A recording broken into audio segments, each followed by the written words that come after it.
Bismillah. To start, my name is Abdirisaq Mohamed Farah.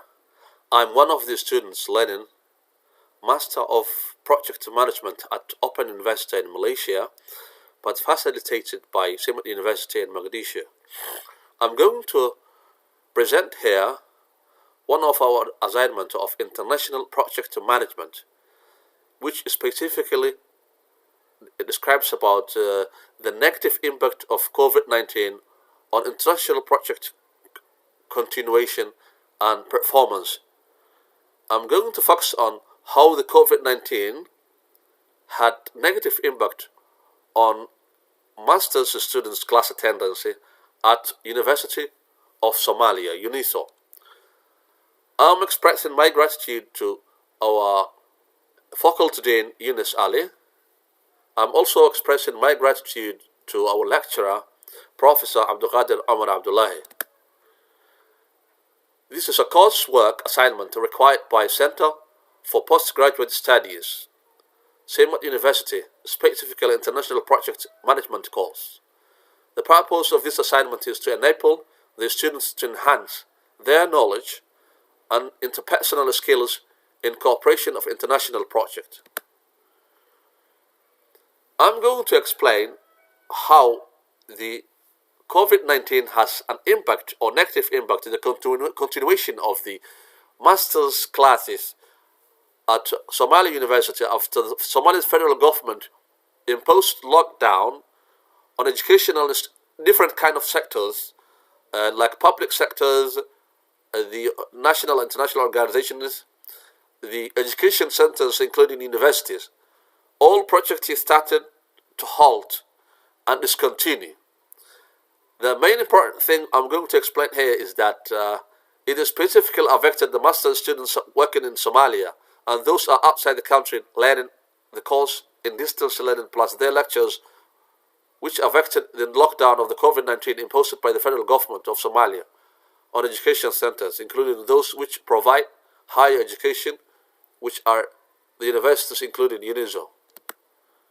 The area affected by the lockdown, which caused by the COVID-19, is class attendance or face-to-face learning. As you are aware of, when the lockdown starts, all universities stopped continuing the face-to-face class attendance by abiding by the orders of Somalia's federal government health and social care guidelines. Then the students discontinued coming live classes. It also affected the accessibility and attendance of online classes because of some of these students couldn't afford to find the facilities which they can participate in online classes like computers, the internet services, according to the economic crisis caused by the disease. It also affected the quality of the interaction between lectures and the learners because of the students couldn't understand. Some students were not able to understand as they used to understand when they were used to attend the classes, because of some students have the capacity to understand when they just sit down in front of their teachers or lecturers. Some students are also able to understand through making use of the modern technology, like when you're using Zoom, when you're using the Google Meet. Some students have the ability to understand the lessons, but others do not have. That's why it has the negative impact on interaction between lecturers and the learners. Communication. It also had an impact on communication between lecturers and the students. Class attendance or face-to-face learning. UNESCO has then developed new strategies to resolve COVID-19 impact on master's classes. For example, when the class attendance of face-to-face learning is halted, it developed to train the lecturers how to use the digital media, the digital that we are in digital era, and it started to train the lecturers and professors to make use of the modern technology and start online classes by using the Google Meets and Zoom. It also encouraged the students to catch up with or cope with the modern technology and take their lessons in online system in order to continue and avoid discontinuing the lessons.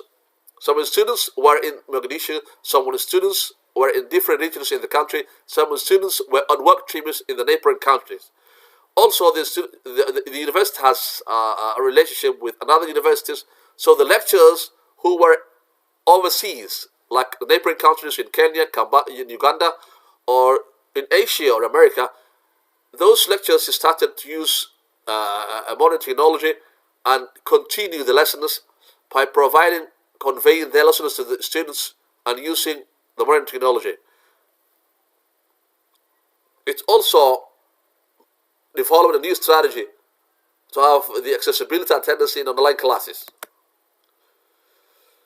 UNESCO also improved the interaction between the lecturers and the learners. Lecturers made use of using different kinds of modern technology in order to enhance smooth interaction between lecturers and the learners.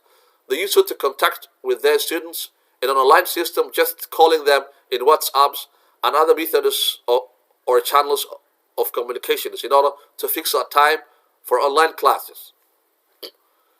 Communication between lecturers and the students also were improved through the strategy that the university developed in order to encounter the problems that caused the COVID-19.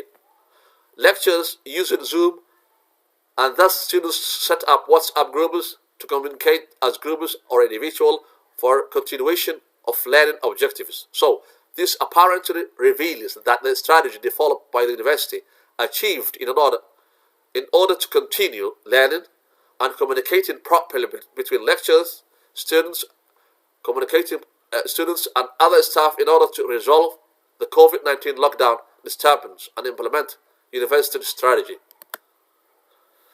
The following factors were considered in planning to continue learning. The factor one is considering the health of the staff in the university, developing new methods to avoid class attendance,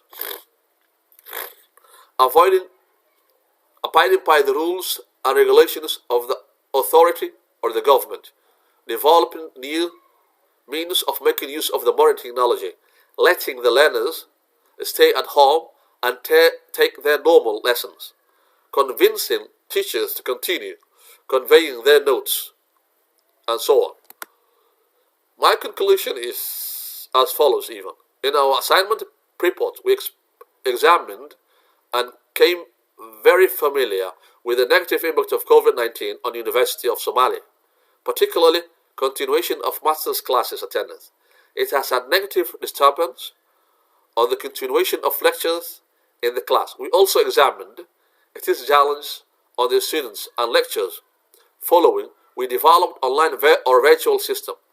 Then we came to know how the modern technology could really help the university lecturers in and outside the country to convey their lessons properly to the students away from the class, whether they were in Mogadishu, the different regions in the country, and those on job trips to overseas, which was part of the university's strategy to come across and figure out negative impacts on aftermaths of COVID-19 on learning methods, which finally ended up in success.